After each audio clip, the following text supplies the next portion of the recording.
Bienvenue à l'IRCAD. Cet institut de recherche abrite la salle de classe la plus sophistiquée d'Europe.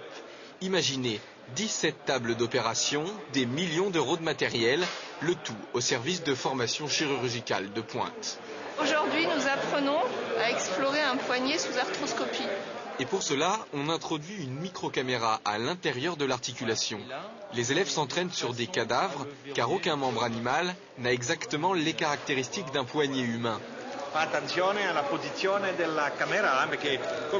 Et la leçon est internationale. Ici, on opère en italien, quelques tables plus loin, en espagnol. Avant la création du cours d'arthroscopie, chaque élève apprenait dans un service, rattaché à un chirurgien. Ici, 8 experts européens sont à sa disposition.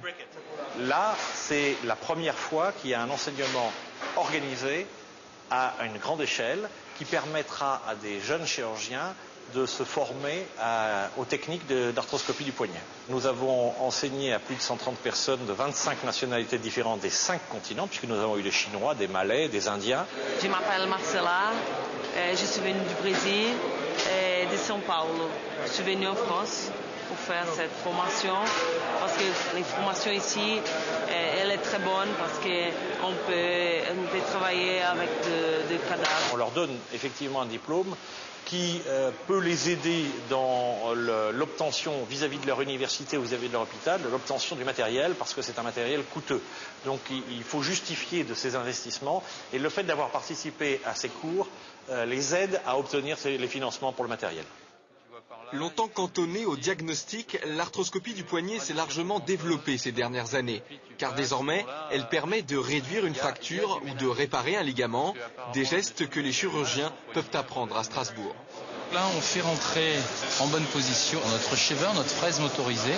On se retrouve dans l'articulation avec ce rasoir pour justement nettoyer l'ensemble de cette lésion. L'opération du poignet avant, c'était ça. À la clé, une vilaine cicatrice et plus grave, une raideur articulaire souvent définitive.